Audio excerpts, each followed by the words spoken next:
সবাইকে স্বাগতম। প্রিয় শিক্ষার্থী এবং অভিভাবকবৃন্দ, ম্যানেজিং কমিটির সদস্যবৃন্দ, আমার প্রিয় শিক্ষকবৃন্দ, আমার সহকর্মীবৃন্দ এবং নেটিজেনের যারা আমাকে সহযোগিতা করছে, সবার উদ্দেশ্যে সবাইকে আমি স্বাগতম জানাচ্ছি। প্রিয় শিক্ষার্থীরা, তোমরা অবশ্যই জানো করোনা ভাইরাসের কারণে আমাদের স্কুল বন্ধ। এটা শুধু আমাদের স্কুল নয়, এটা হলো সারা বিশ্বে একটা মহামারী করোনা ভাইরাস। এই করোনা ভাইরাসের কারণে সারা বিশ্ব এখন লকডাউন অবস্থা আছে, সেরূপ ভাবে বাংলাদেশও লকডাউন অবস্থা আছে। বাংলাদেশ লকডাউন অবস্থা থাকা, সারা বাংলাদেশি সকল স্কুল বন্ধ, আমাদের স্কুলটাও বন্ধ। সরকার একটা উদ্যোগ নিয়েছে যে সংসদ টিভির মাধ্যমে অনলাইনে তোমাদের শিক্ষা কার্যক্রম চলমান রাখবে। তার ধারাবাহিকতা যা সংসদ টিভির মাধ্যমে প্রাইমারি থেকে উচ্চ মাধ্যমিক পর্যন্ত সকল ক্লাসকে চালু রাখছে, ক্লাস হচ্ছে। তোমরা অবশ্যই দেখতেছ, তোমাদের অভিভাবকরা অবশ্যই তোমাদেরকে এই বিষয়ে সহযোগিতা করছে। আমি মনে করি অভিভাবকরা তোমাদেরকে সহযোগিতা করার দরকার, তোমাদেরকে অ্যান্ড্রয়েড সেট দিয়ে সহযোগিতা করার দরকার, অথবা ডিসলাইন দিয়ে সহযোগিতা দরকার, অথবা যে কোনো ভাবে ল্যাপটপ দিয়ে সহযোগিতা করার দরকার। কারণ স্কুল এখন মহামারীর কারণে স্কুল বন্ধ। আমরা এর পাশাপাশি চিন্তা করছি যে তোমরা যদি ইচ্ছা করো যে আমরা অনলাইনের মাধ্যমে তোমাদের ক্লাসগুলো পরিচালনা করতে পারবো। তো আমি সেই উদ্দেশ্যে আজকে পরীক্ষামূলকভাবে প্রথম ক্লাসটা শুরু করতে যাচ্ছি। সেই ক্লাসে তোমাদেরকে সবাইকে স্বাগতম জানাই। যারা আমাকে এই কাজে সহযোগিতা করছে সকলকে আমি স্বাগতম জানাই। আজকে ক্লাস এখানে শুরু করতেছি। স্যার, খুব সুন্দর শোনা যাচ্ছে আপনার ক্লাস। আপনাকেও ধন্যবাদ স্যার এই উদ্যোগ নেওয়ার জন্য। এখানে ইশরাত জাহান একজন স্টুডেন্ট, সে জয়েন করছে। সে খুবই সুন্দর হইতেছে স্যার, আপনাকে ধন্যবাদ। স্যার শুরু করেন স্যার। তো প্রিয় শিক্ষার্থীরা, তোমরা অবশ্যই আমাকে চিনো। আমি তোমাদের প্রধান শিক্ষক Mohammad Alwar Hossain, Kalidar Muslim girls academy, Sadar Noakhali. আজকে তোমরা তো অষ্টম শ্রেণীর শিক্ষার্থী।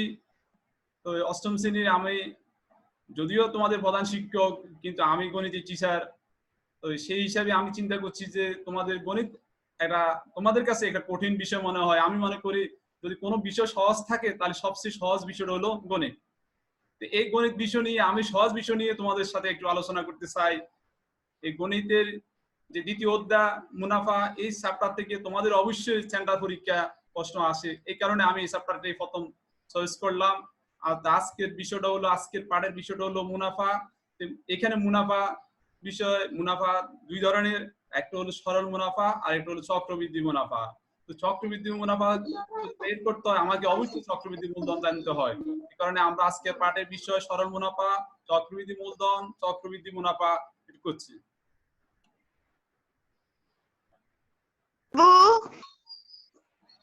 প্রিয় শিক্ষার্থীরা, তোমরা অবশ্যই নিচে কিছু ছবি দেখতে পাচ্ছ। ছবিগুলোর দিকে একটু তোমরা লক্ষ্য করো। প্রথম ছবিটা আমরা যেটা দেখছি, এখানে কাঁচামালে কিছু ব্যবসা করতেছে। দ্বিতীয় ছবিটা কিছু পণ্যের ব্যবসা হচ্ছে। তৃতীয় ছবিটা যেটা আছে এটা হলো সঞ্চয়পত্র। আর চতুর্থ, পঞ্চম, ষষ্ঠ এগুলো হলো বাংলাদেশের মুদ্রা। এখন এইগুলার দেখার উদ্দেশ্যটা কি? আসলে যে যিনি ব্যবসা করতেছে উনি টাকা পুঁজি বিনিয়োগ করতেছে, এখান থেকে উনি কিছু লাভ পাচ্ছে। যিনি সঞ্চয়পত্র আমাদের টাকা জমা রাখছে উনিও কিছু লাভ পাচ্ছে। যিনি ব্যাংকে টাকা জমা রাখছে উনিও কিছু লাভ পাচ্ছে। সকল এই যে লাভ, এই লাভটাকে আমরা মুনাফা হিসাবে চিহ্নিত করি। মুনাফা ইংরেজিতে বলা হয় প্রফিট, আর যদি ব্যাংকের ভাষা বলা হয় মুনাফাকে সুদ বলা হয়। আমরা যারা ব্যবসা বাণিজ্য করে তারা বলে এটাকে লাভ। একই জিনিস ভিন্ন ভিন্ন নামে সূচিত করা হয়। ইসলামে ব্যবসাকে হালাল করছে। তো সুতরাং ব্যবসা অনুযায়ী আমরা ব্যবসা হিসেবে চিন্তা করবো এটা হলো লাভ অর্থাৎ মুনাফা, প্রফিট। আমরা প্রফিট নিয়ে আজকে আলোচনা করতেছি। আমরা আজকে যে বিষয়টা নিয়ে আলোচনা করব, এই বিষয় যদি তোমরা আলোচনার পরে কি শিখবা সেই বিষয়টা নিয়ে আমি একটু আলোচনা করতেছি। প্রিয় শিক্ষার্থীরা, আজকে এই আলোচনার মাধ্যমে তোমরা চক্রবৃদ্ধি মূলধন কি তা বলতে পারবে, নির্দিষ্ট সময় চক্রবৃদ্ধি মূলধন ও মুনাফা নির্ণয় করতে পারবে, নির্দিষ্ট সময় পর কোন শহরে বৃদ্ধিপ্রাপ্ত জনসংখ্যা নির্ণয় করতে পারবে। তো প্রিয় শিক্ষার্থীরা, আমি তোমাদেরকে আরেকটা বিষয় দেখাচ্ছি। এখানে মুনাফা দুই ধরনের। তো এই দুই ধরনের মধ্যে আমরা প্রথম যে মুনাফাটা পাই এটা হলো মুনাফা। আমরা অর্থাৎ একটু আগেও বলে আসছি যে আমরা যেখানে বিনিয়োগ করি যে অতিরিক্ত টাকাটা পাই সেই টাকাটাই হলো মুনাফা অথবা লাভ অথবা সুদ। তাহলে আমাদের বহির্ভাষাতে আমাদের কি বলা হয়, যেমন আমি সংজ্ঞাটা তোমাদেরকে দেখাচ্ছি, তোমরা সংজ্ঞাটা একটু দেখো।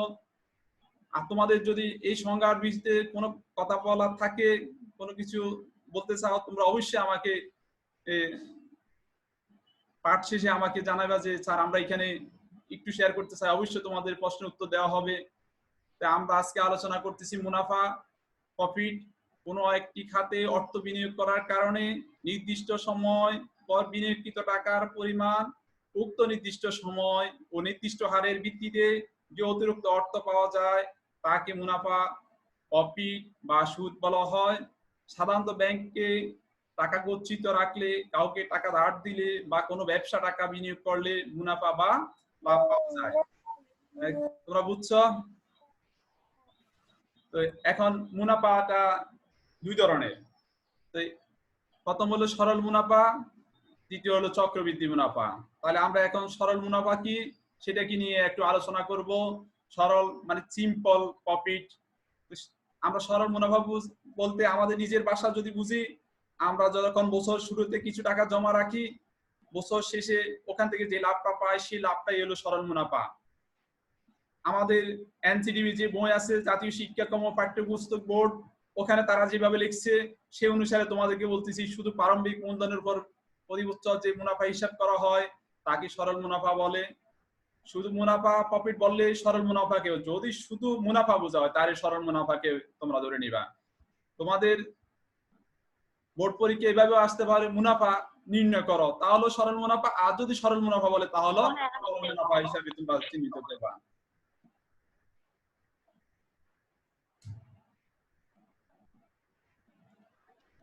মুনাফার আরেকটি অংশ হলো চক্রবৃদ্ধি মুনাফা।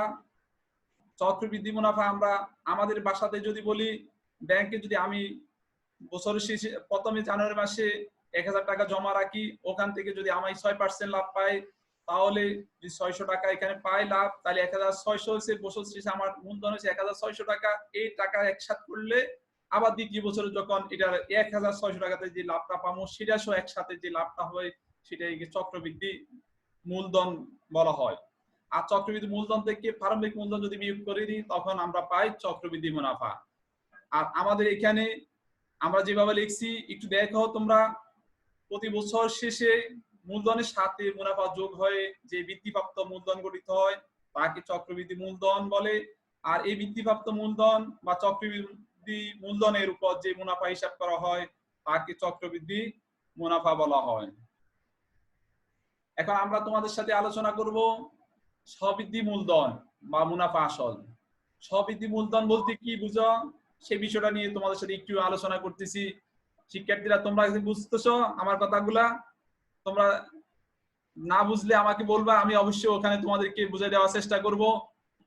স্ববৃদ্ধি মূলধন আসলের সাথে মুনাফা যোগ করে প্রাপ্ত টাকাকে মুনাফা আসল বা স্ববৃদ্ধি মূল বলা হয়। অর্থাৎ আমি বছরের প্রথমে যে টাকাটা বিনিয়োগ করছি ওই টাকার সাথে যে লাভ পাচ্ছি ওই লাভটা যদি একসাথে যোগ করা হয় সেটা হলো মুনাফা।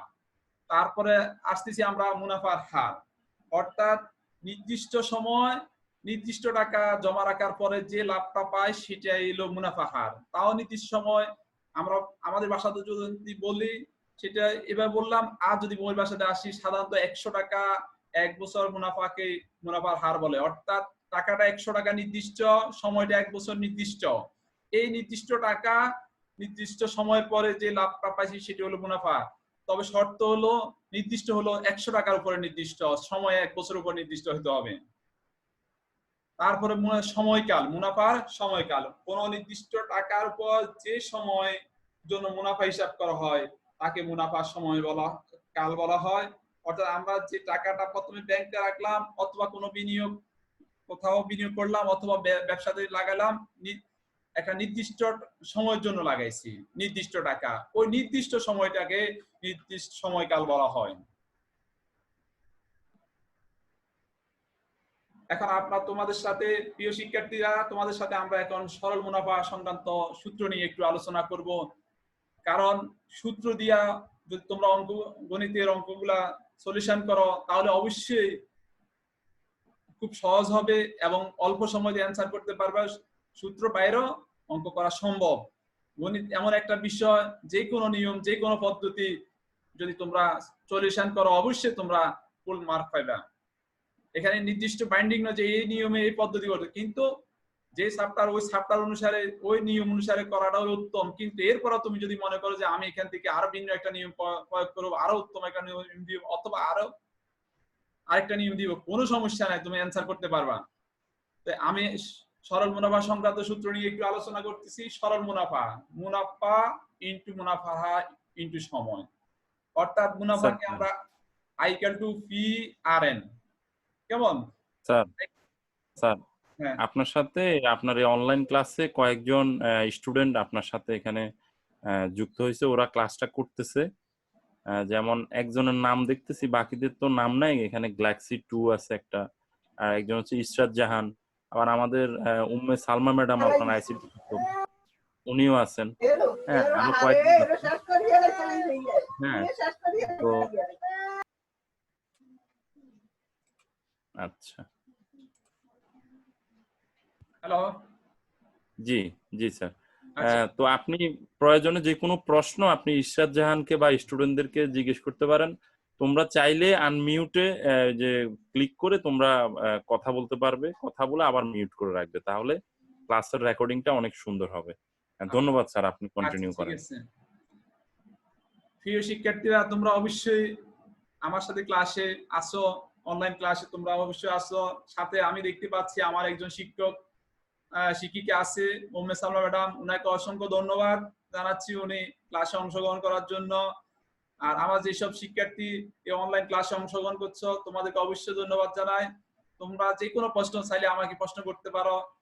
ইশরাত মনে হয় যে অনলাইনে দেখতে পাচ্ছি, তুমি যদি কোনো প্রশ্ন করতে চাও তুমি ওখানে ওই যে তোমার মোবাইল অথবা ল্যাপটপের বাম পাশে মিউট করলে ওখানে আমার সাথে অবশ্যই কথা বলতে, তুমি কথা বললে আমি শুনতে পারবো।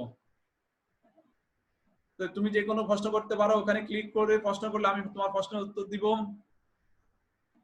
আর বাকি যারা আসছো তোমরাও যদি কোনো প্রশ্ন করতে চাও অবশ্যই আমি তোমাদের প্রশ্নের উত্তর দিব।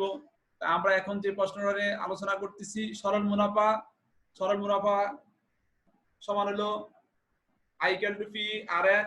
তো আই সমান আমরা আই সমান পি আর এন, আসল ইনটু মুনাফার হার ইনটু সময়। অর্থাৎ আই হইলো মুনাফা, পি হইলো আসল, আর মুনাফার হইলো আর, সময় হইলো এন। আর দ্বিতীয় যে সূত্রটা আমরা আলোচনা করছি, মুনাফা আসল, আসল যোগ মুনাফা। তাহলে মুনাফা আসলকে আমরা টোটাল অ্যামাউন্ট হিসাবে চিহ্নিত করি। টোটাল অ্যামাউন্ট মানে এ, আর আসল মানে প্রিন্সিপাল অ্যামাউন্ট পি, আর মুনাফা মানে প্রফিট। প্রফিট আমরা আয় দ্বারা সূচিত করা হয়। আবার আয়ের আরেকটা সূত্র কোন মুনাফা সূত্র হলো পি আর এন। আমরা এখান থেকে যদি পিটা কমন নিই 1 প্লাস আর এন। তো এখানে আমরা প্রতীক পরিস্থিতি পরীক্ষার সময় তোমাদের এরকম প্রশ্ন আসতে পারে যে মুনাফা আসলের সূত্রটি লেখো, প্রতীক পরিচয় সব মুনাফা আসলের সূত্রটি লেখো। তাহলে প্রতীক যে প্রতীকগুলো আমরা ব্যবহার করছি এই প্রতীকের পরিচয় দিতে হবে তোমাকে। এখানে আমরা প্রতীকের পরিচয়টা আবার নিচে লিখছি, দেখো। আই ইকুয়াল টু সরল মুনাফা, পি ইকুয়াল টু মূলধন, আর ইকুয়াল টু মুনাফার হার, এন ইকুয়াল টু সময়, এ হলো মুনাফা আসল। এটা হলো আমাদের মাতৃভাষা।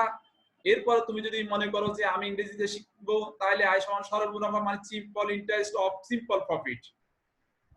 পি মূলধন মানে প্রিন্সিপাল অ্যামাউন্ট, যেটা বোঝাই আমরা মূলধন বা আসল, মূল টাকাটা, বছরের প্রারম্ভিক যে টাকাটা বিনিয়োগ করা হয় সেটাই মূলধন। আর মুনাফার হার রেট অফ ইন্টারেস্ট মানে একক সময় শতকরা মুনাফার হার। আর এন মানে সময়, টাইম, এখানে ইংরেজি টাইম বলা হয়। আর মুনাফা আসল মানে অ্যামাউন্ট অথবা টোটাল অ্যামাউন্ট। প্রিয় শিক্ষার্থীরা, এখানে তোমাদের কিছু জানা থাকলে এখন বলতে পারো, নাহলে আমি সামনের টপিকে আগাচ্ছি।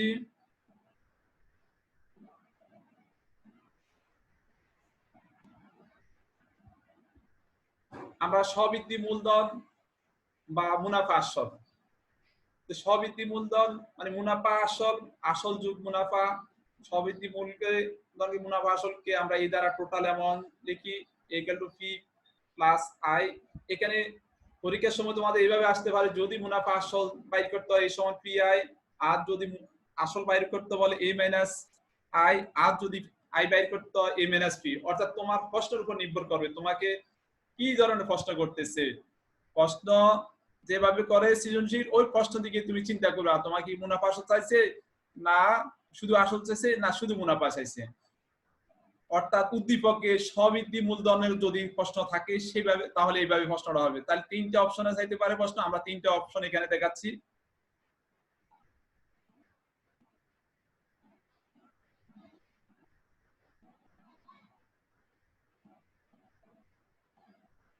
প্রিয় শিক্ষার্থীরা, তোমরা এই সূত্র গঠনের দিকে একটু মনোযোগ দিও, কারণ এই সূত্রটা একটু তোমাদের দৃষ্টিকোণ থেকে একটু মনে হয় কঠিন মনে হয়, আমি মনে একদম ইজি। সূত্রের প্রমাণটা অনেক সময় আসে পরীক্ষার সময়, সব সময় একই প্রশ্ন দিয়ে পরীক্ষা হয় না। অতীতে বছরগুলা চক্রবৃদ্ধি মূলধন, চক্রবৃদ্ধি মুনাফা বা স্ববৃদ্ধি মূলধন দিয়ে প্রশ্ন হয়েছে। এখন যদি নতুন আরেকটা চিন্তা করে যিনি প্রশ্নকর্তা, উনি যদি মনে করে যে চক্রবৃদ্ধি মূলধনের সূত্র গঠন করো, চক্রবৃদ্ধি মুনাফা সূত্র গঠন করো, একটা প্রশ্ন দিতেও পারে। এই কারণে আমি এই বিষয়টা এখানে নিয়ে আসছি। তোমার বিষয়টা একটু লক্ষ্য করো, প্রারম্ভিক মূলধন বা আসল সমান পি, এটাকে আমরা ধরে নিলাম, এবং মাসিক মুনাফা সমান ধরলাম আর। তাহলে প্রথম বছর চক্রবৃদ্ধি মূলধন, চক্রবৃদ্ধি মূলধন, তাহলে এখানে এক বছর আনতে, প্রথম বছর বলতে প্রথম বছর শেষ হইলে, তাহলে এখানে কি হয় আসল যোগ মুনাফা।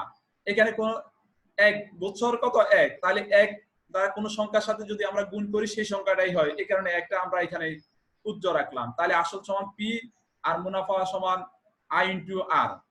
এইটা তোমাদের এনসিডির বইয়ের ভিতরে এভাবে আছে, ওয়ানটা কাউন্ট করা হয় নাই। ফি এন আর, মুনাফার সূত্র হলো ফি এন আর, এন সমান হলো এক বছর, এই কারণে একটা কাউন্ট করা হয় নাই। এনসিডির বই যেভাবে কাউন্ট করছে আমরা সেইভাবে কাউন্ট করছি। তাহলে এখান থেকে যদি আমরা ফিটা কমন নিই, তাহলে 1 প্লাস আর দ্বিতীয় বছর আনতে চক্রবৃদ্ধি মূলধন।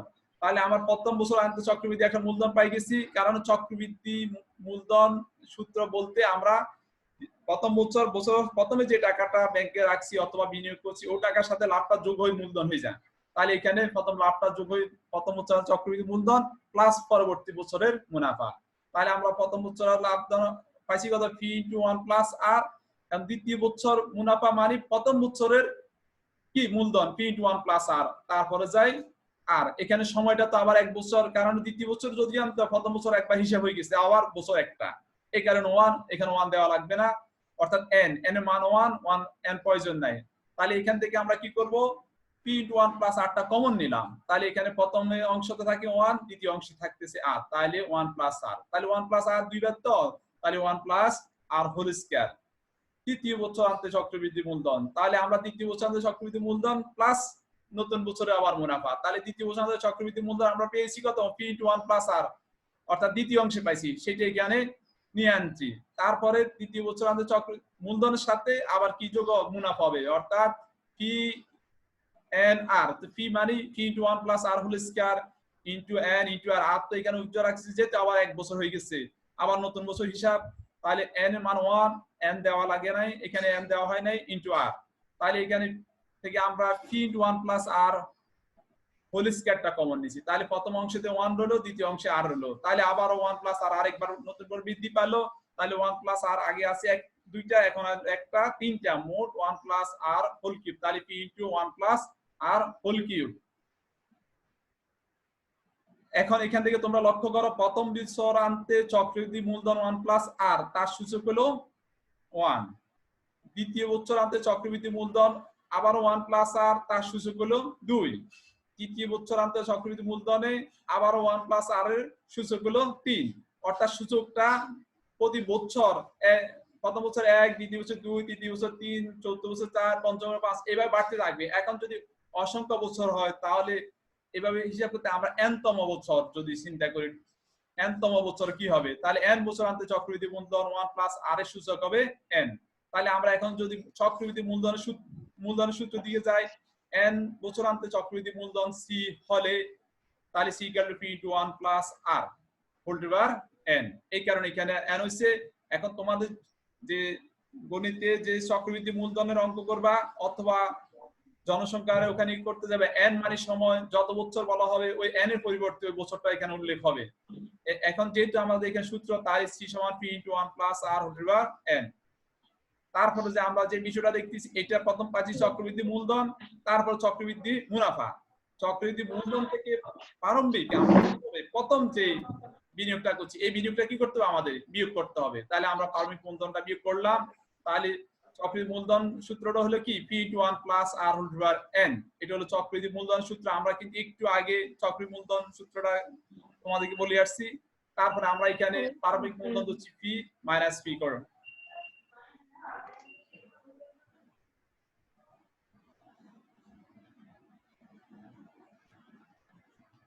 প্রিয় শিক্ষার্থীরা, এখন আমরা যে সূত্রটা গঠন করলাম ওই সূত্রটা আলোকে তখন সূত্র বর্ণনা সহ গঠন করা হয়েছে। ওটা সূত্র প্রমাণও ধরা যায়, গঠনও ধরা যায়, বর্ণনাও ধরা যায়। এখন আমরা সরাসরি সূত্রটা, এখন এই সরাসরি সূত্রটা সহজে মনে থাকবে। চক্রবৃদ্ধি মূলধন ও মুনাফা নির্ণয়ের সূত্র। তাহলে চক্রবৃদ্ধি মূলধন C equal to P into 1 plus R whole to power N, এটি হলো মূলধনের সূত্র। আর চক্রবৃদ্ধি মুনাফা সি মাইনাস পি, অর্থাৎ প্রারম্ভিক মূলধনটা কি হবে, বিয়োগ হয়ে যাবে। তাহলে সি সমান হলো P into 1 plus R whole to power n, আর প্রারম্ভিক মূলধন হলো পি, এটা বিয়োগ হয়ে যাবে, তাহলে মুনাফা পাওয়া যাবে।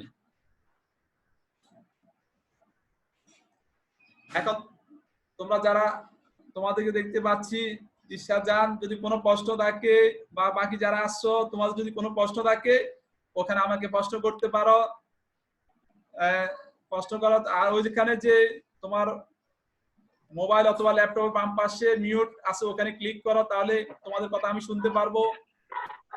আর যদি এখন না পারো আমার মোবাইলে তোমরা আমার কল দিও, অসুবিধা নাই। অথবা কোনো জানতে পারবো আমার আগামী দিনের ক্লাসে তোমাদেরকে আবার এই বিষয়টা ধারণা দিতে পারবো। যে কোনো সমস্যা তোমরা আমাকে জানাবে, কেমন? আমরা তোমাদেরকে একটা প্রশ্ন দিলাম, প্রশ্নটা তোমরা একটু লেখো, তোমাদের খাতাতে একটু প্রশ্ন লেখো।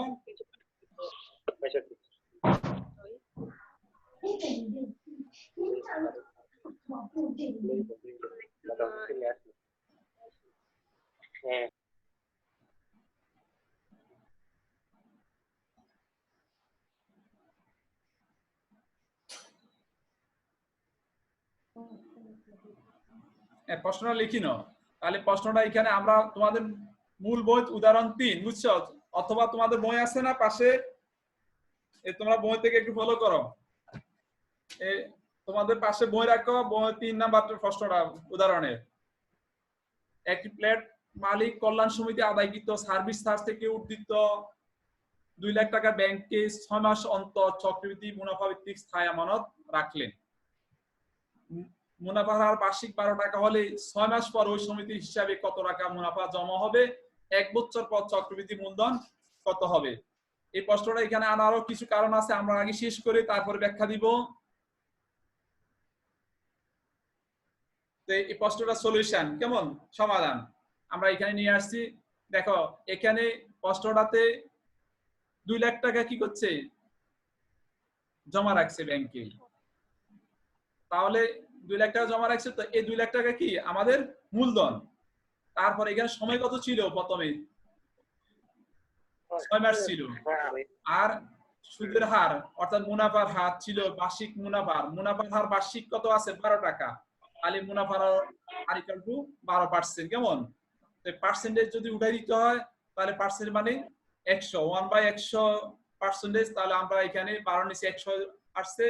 আর সময় n সমান হলো 6 মাস, 12 মাসে 1 বছর, 12 দিন যদি এখানে 6 এর নিচে যদি 12 দেওয়া হয়, ভাগ করা হয়, তাহলে কাটাকাটি গুলো 2 ভাগে 1 বছর। তাহলে আমরা এখন সরল মুনাফা যদি হিসাব করি, 6 মাসের মুনাফা I equal to P R N. P মানে আমাদের মূলধন 2 লাখ টাকা, আর আর সমান হলো কত, এখানে একক সময় শতকরা মুনাফার হার অর্থাৎ রেট অফ ইন্টারেস্ট, কেমন? মুনাফা যেটা আছে 100/12, কেমন? ইনটু সময়টা কত, 2/1 এখানে। তাহলে এখানে আমরা যদি কাটাকাটি করি 100 সাথে এখানে 2 লাখ টাকায় কাটলাম, আছে কত 2000, 2 দিয়ে 12 কাটলাম 6 দিয়ে 2000 গুণ করলাম, 6 দুগুণে 12,000, তাহলে 6 মাস পরে মুনাফা হবে কত? 12,000 টাকা। তাহলে যেহেতু এখানে চক্রবৃদ্ধির হিসাব একসাথে একই প্রশ্ন, তাহলে 6 মাসের হিসাবটা এখানে চলে আসছে। 6 মাসের মুনাফা হবে 12,000 টাকা। প্রথম 6 মাস পর চক্রবৃদ্ধি মূলধন। তাহলে 6 মাস পরে আবার মূলধন কি হবে? যদিও সূত্রের মাধ্যমে বলা হয়েছে যে 1 বছর শেষে হিসাব, কিন্তু এখানে প্রশ্নটা 6 মাস দিয়ে বলছে। তাহলে 6 মাস পরে আমার কি হবে? মূলধনটা আবার চলে আসবে। প্রথম মূলধনটা ছিল 2 লাখ, তার সাথে যোগ হবে 12,000। তাহলে আমার মূলধন হয়েছে 2,12,000 টাকা। পরবর্তী 6 মাসের মুনাফা আসল। তাহলে পরবর্তী 6 মাসের মুনাফা আসল কিভাবে হবে? তাহলে আমার পরবর্তীর জন্য 2,12,000 টাকা আমার মূলধন ইনটু এটা হলো ফি ইনটু 1 প্লাস আর 1 প্লাস আর তো সমান ওই যে 12% একই হারে মুনাফা 100 ভাগের 12, সময় কিন্তু 6 মাস, পরবর্তী 6 মাস। তাহলে পাওয়ার হলো কত? 2/1। তাহলে এখানে আমরা যদি 2,12,000 টাকা আছে 100, এটার সাথে যদি আমরা সমাধান করি 100 কে 100 আর সাথে যোগ করে 12 যোগ করলে 112 হয়। 112 কে আমরা যদি 100 দ্বারা ভাগ করি 1.12। তো এখানে আমরা যদি ক্যালকুলেটরের সাহায্যে আমরা করে নিয়েছি, যদি পাওয়ার হলো হাফ দিলে এখানে 1.05 আসে। 05 এর পরে আসন্ন মান আসে।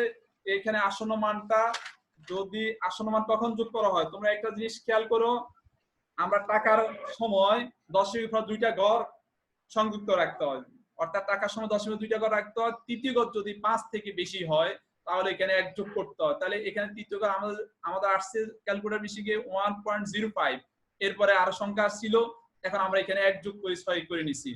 ঠিক আছে, তাহলে এটা দ্বারা 2,12,000 টাকা গুণ করলে 2,24,720 টাকা। তাহলে 1 বছর পর চক্রবৃদ্ধি মূলধন হবে 2,24,720 টাকা। তোমার বই অনুসারে, এই বই অনুসারে এইভাবে প্রশ্নটার উত্তর শেষ।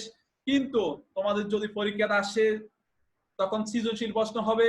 সৃজনশীল প্রশ্ন যদি প্রথম প্রশ্নটি বলে যে চক্রবৃদ্ধি মুনাফার সূত্রটি লেখো, প্রতীক পরিচয় সহ তুমি চক্রবৃদ্ধি মুনাফা দিয়ে প্রতীক পরিচয় সূত্রটি লিখলা। দ্বিতীয় প্রশ্নটা যদি আসে 6 মাস পরে ওই সমিতির মুনাফা কত হবে, তাহলে 6 মাস, এখানে 6 মাস পরে মুনাফা পাইছো, এখানে 6 মাস আছে না 12,000 টাকা পাইছো, এখানে শেষ। আর পরবর্তী যদি বলে 3 নম্বর প্রশ্ন আসে, যদি বলে 1 বছর পর চক্রবৃদ্ধি মূলধন কত, তাহলে এখানে পরবর্তী 6 মাস আর এখানে উল্লেখ করতে হবে না। প্রথম 6 মাস পরে চক্রবৃদ্ধি মূলধন যোগ করতে হবে না, পরবর্তী 6 মাসে তখন সরাসরি সূত্র চলে যাবে। 1 বছরের মূলধন কেমন? মূলধন সমান C = P * 1 + R ^ n। তখন ওখানে যায়া মূলধন হলো তোমার 2 লাখ টাকা, আর এখানে একই সময় শতকরা মুনাফা হলো 12%, আর সময় হলো কি 1 বছর। তাহলে এখানে n এর মান 1 হবে, তখন আর হাফ হবে না। যদি সৃজনশীল প্রশ্ন এখানে আলাদা ঘ নাম্বারে যায়, যদি চক্রবৃদ্ধি মূলধন 1 বছর চক্রবৃদ্ধি মূলধন চায়, তাহলে এইভাবে হবে। কিন্তু যদি একই প্রশ্নের ভিতর হয় তাহলে এখানে যেভাবে আছে তোমার এনসিটির বই তো এভাবে আছে, এভাবে হবে। কিন্তু সৃজনশীল হলে বাক হয়ে যাবে। কথা বুঝছো? সৃজনশীল হলে পরবর্তী 6 মাস কথাটা এখানে আসবে না।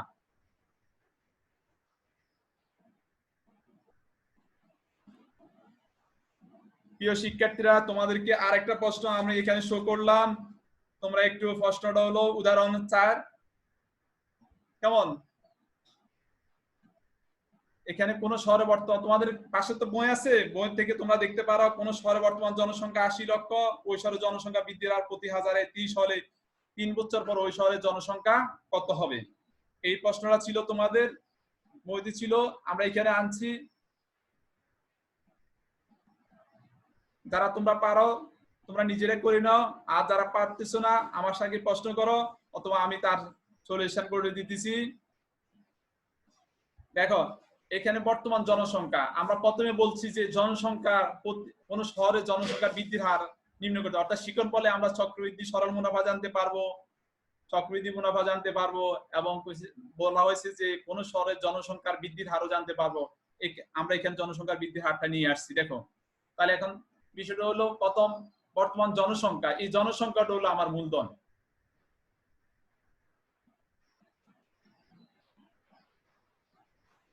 আচ্ছা স্যার, লাইন যদি ডিসকানেক্ট হয়ে যায় কোনো কারণে, সবাই আবার জয়েন করতে হবে। আর সবাই জয়েন করে এরপর ওই যে ডিভাইস বাই অডিও এখানে কানেক্ট সিলেক্ট করলেই। তোমাদের যদি কেউ লাইন ডিসকানেক্ট হয়ে যায়, তোমরা আবার নতুন করে আগের মতন জয়েন হতে পারবে, বুঝছেন? কোনো কারণবশত যদি ডিসকানেক্ট হয়। তো এখন শহরটির বর্তমান যদি জনসংখ্যা ডিসকানেক্ট হয় স্যার, ডিসকানেক্ট কিন্তু 9 মিনিট পর হবে। ডিসকানেক্ট হইলে আপনিও স্যার ওই যে আবার নতুন করে আবার একটু শেয়ার দিবেন আর কি, শুরু করবেন, স্টার্ট করে আবার একটু শুরু করবেন। তো কোন শহরে বর্তমান জনসংখ্যা 80 লক্ষ, ওই শহরের জনসংখ্যার বৃদ্ধির হার 30 হলে 3 বছরের জনসংখ্যা, তাহলে আমাদের বর্তমান জনসংখ্যা হলো ফি সমান 80 লক্ষ, জনসংখ্যার বৃদ্ধির হার প্রতি হাজার, এখানে কিন্তু শতকরা না, হাজার মানে 100 দ্বারা 1000 দ্বারা ভাগ হবে, 100 না, ইনটু শতকরা যেহেতু 100%, তাহলে এখানে আমরা কি করছি, ক্যালকুলেশন করে নিয়েছি, তাহলে 3%, কথা বুঝছো? তাহলে আমাদের সময়টা হলো 3 বছর। অর্থাৎ এখানে জনসংখ্যার বৃদ্ধির হার কেমন, এই হারটা হলো কি একক সময় শতকরা মুনাফার হার যেটা বোঝায় সেই হারটা, আর এখানে সময়ও আছে 3 বছর। তাহলে আমরা যদি জনসংখ্যা বাইর করি সি ইকুয়াল টু ফি into 1 plus R whole to power n, তাহলে ফি সমান 80 লক্ষ ইনটু 1 প্লাস আর এর মান হলো 100 ভাগের 3 হোল টু পাওয়ার 3, এখানে ক্যালকুলেশন করলে 100 ভাগের 103 উপরে পাওয়ার 3, এটা 3 বার 100 ভাগের 3, 100 ভাগের 103, 100 ভাগের 103, নিচে 3টা শূন্য 6টা শূন্য আছে, 8 লক্ষর সাথে 6টা শূন্য আছে, এটা কাটে দিলাম, 8 থাকে 103, 103, 103 বার, সবগুলো যে একসাথে গুণ করে, তাহলে আমার এখানে 3 বছর পরে মোট জনসংখ্যা দায় 87,41,816 এত জন। তোমরা যদি এটা এই গুণটা তোমরা ক্যালকুলেটরে করে নিবে, কেমন?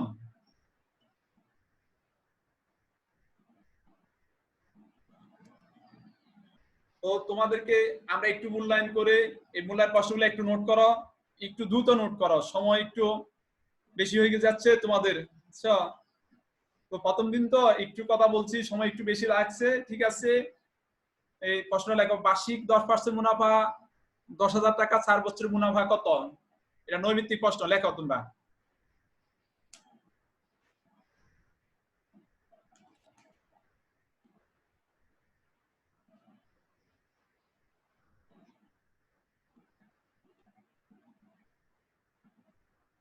তাহলে আমরা এখানে মুনাফাটা বাইর করার জন্য বলছি, যদিও মূল্যায়নের জন্য দিয়েছি, প্রথম ক্লাস হিসাবে আমি একটু বলে দিই, মুনাফার সূত্র দিই I equal to P n r, এখানে পি হলো 10,000, আর এন হলো 4 বছর, আর হলো 10%, মানে 100 ভাগের 10, ক্যালকুলেটর মেশিন করে উত্তর বাইর করে নিবা, এখানে 4,000 টাকা উত্তর আসবে, বুঝছো? তোমরা ক্যালকুলেটর ব্যবহার করবা, নৈমিত্তিক তো সময় 1 মিনিট, 1 মিনিটের বেশি পরীক্ষা হলে ব্যবহার করার কোনো সুযোগ নাই, তোমাকে 45 সেকেন্ডে শেষ করতে হবে, এই ধারণা নিয়ে আগাতে হবে, কেমন?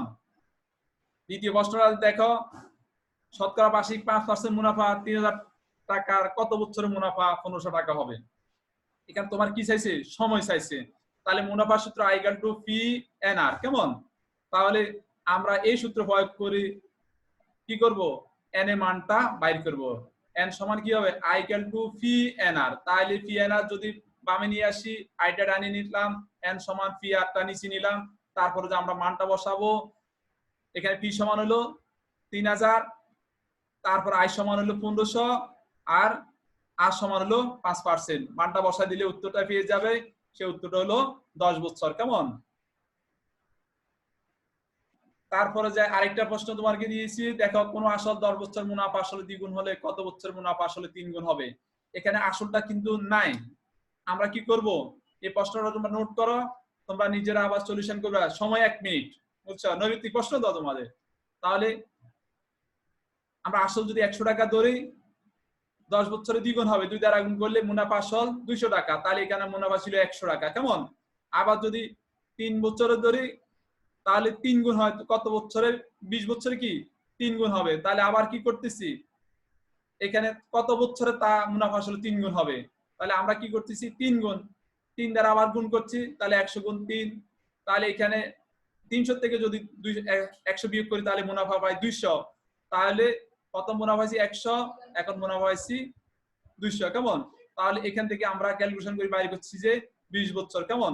অর্থাৎ মুনাফা দিয়ে মুনাফাকে ভাগ করলে সময় পাওয়া যায়, কথা বুঝছো? তোমরা এই প্রশ্ন করে নিবা। তারপর আরেকটা নৈমিত্তিক প্রশ্ন তোমাদেরকে দিচ্ছি, শতকরা বার্ষিক 3.50 টাকা হারে মুনাফা 350 টাকা হলে 4 বছরের মুনাফা কত হবে? এখানে মুনাফা চাইছে, একদম সহজ বিষয়। তাহলে মুনাফার হার এখানে মূলধন কত? ফি সমান 350, সময়ায়ন সমান হলো 4 বছর, মুনাফার হার সমান 3.50%, আর মুনাফা আয় সমান মানটা বসা দিলে এখানে অ্যানসারটা পেয়ে নিবে। তোমরা অ্যানসারটা করে নিবা, আমি অ্যানসারটা বলে দিচ্ছি। অ্যানসারটা আছে কত? 49 টাকা। কেমন? তাহলে তোমাদেরকে একটা বাইর কাজ দিয়ে দিই, এটা তোমরা আগামী দিন রেডি করবা। আগামী ক্লাসে আমরা এটা তোমরা আমাকে ফিডব্যাক জানাবা কি অবস্থা।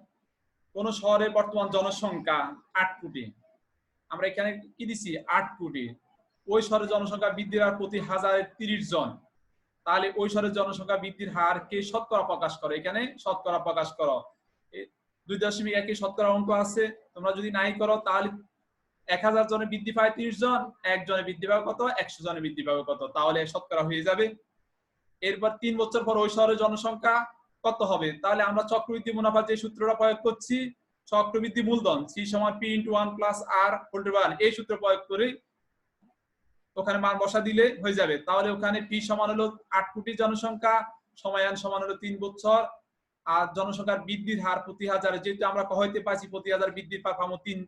কেমন? পথে আমরা কয়ের অঙ্কটা গুলি শতকরা পাই গেছি, তো তাই কহইতে পাই এখানে বৃদ্ধির হার হলো 3, আর এর মান কেমন? তাহলে 3%, তাহলে 100/3 হবে। তাহলে সূত্র প্রয়োগ করলে এটা হবে। তাহলে গ নাম্বার প্রশ্নটা 3 বছর পর ওই শহরে পুরুষ মহিলার অনুপাত 3:2 হলে পুরুষ মহিলার সংখ্যা নির্ণয় করো। এখন 3 বছর পরে আমরা তো 3 বছরের জনসংখ্যা অবশ্যই হতে পেয়ে গেছি, হয় জনসংখ্যা পেয়েছি, অবশ্যই ওই খ থেকে পাই এটা নিয়ে আসবে। কেমন? খ থেকে জনসংখ্যাটা নিয়ে আসলা, আর এখানে আসি কি করলা 3 বছরের জনসংখ্যার অনুপাত তোমরা অবশ্যই ক্লাস 7 এ করছো, ক্লাস 6 এ করছো, নিচে ক্লাস অনুপাত ছিল, তো অনুপাত পুরুষ অনুপাত মহিলা 3:2, তাহলে অনুপাতের যোগফল হলো 5। তাহলে পুরুষ সংখ্যা বাইর করতে হলে মোট আমার সংখ্যা কত? জনসংখ্যা এখানে একটা অ্যামাউন্ট পাইছো, অবশ্যই সেখানে পাইছো 8,74,18,160 পাইছো খ নাম্বার অ্যানসার। তো এই ওই অ্যানসারটা এখানে কি করবা? 5 দ্বারা ভাগ করবা, ভাগ করলে ভাগ করে 3 দ্বারা গুণ করলে পুরুষ, 2 দ্বারা গুণ করলে মহিলা পাইবা। এই নিয়মটা কিন্তু তোমরা নিচে ক্লাসে পাইছো। তারপর আমি এখানে তোমাদেরকে অ্যাড করলাম, দেখি তোমাদের পূর্ব জ্ঞান কতটুকু আছে। সেই হিসাবে একটা সৃজনশীল প্রশ্ন শুধু ওই চ্যাপ্টারের সীমাবদ্ধ থাকবে না, ওই চ্যাপ্টারের সাথে আরো আশেপাশে লিংক হবে। তোমরা এই বিষয়টা মাথায় রাখবা। তো সবাইকে ধন্যবাদ জানানোর আগে দিয়ে আমাদের এখানে লাইভে আমাদের আইসিটি শিক্ষক, যিনি আইসিটি পারদর্শী, আমাদের স্কুলের সুনামধন্য শিক্ষক, ওনার আইসিটি উনি বেশি ভালো জানে, আমি ওনার তুলনায় কিছুই না, তারপরে চেষ্টা করছি ওনার মুখে থেকে আমি কিছু শুনতে চাই, উনি কতটুকু ওনার থেকে ভালো লাগছে। ওনার এই 1 মিনিট একটু বক্তব্য শুনতে চাই, উনি একটু বলো। আসসালামু আলাইকুম স্যার। স্যার শিক্ষার্থীর উদ্দেশ্যে বলবেন। স্যার আজকের ক্লাসটা আসলে অনেক চমৎকার হয়েছে, সুন্দর হয়েছে। আমি আশা করি আমাদের একটা স্টুডেন্টও অ্যাড হয়, এই 5টা স্টুডেন্টও অনেক বেশি উপকৃত হবে। আর ক্লাসটা অনেক সুন্দর হয়েছে স্যার, আর এটাও ভালো ছিল, আর সব কথাবার্তা উপস্থাপনা থেকে শুরু করে সবকিছুই স্যার এটা তুষার খুব ভালো শোনা গেছে। আজকে আমি মানে ক্লাসটা খুব ভালো ইয়ে করতে পারছি স্যার। আচ্ছা, আপনাকে অসংখ্য ধন্যবাদ। আমার সাথে আমাদের শিক্ষার্থীরা উদ্দেশ্যে বলতেছি, তোমাদের যদি কোনো বক্তব্য থাকে একটু শেয়ার করো। ইশরাত জাহান বলো, তুমি ওখানে ওই মিউটের এখানে বাম পাশে ক্লিক করো, তোমার সাউন্ড আমি পাবো। তোমার মোবাইল অথবা ল্যাপটপে মিউটের এখানে ক্লিক করো, ক্লিক করলে আমি তোমার সাউন্ডটা পাবো। হ্যাঁ, হয়েছে।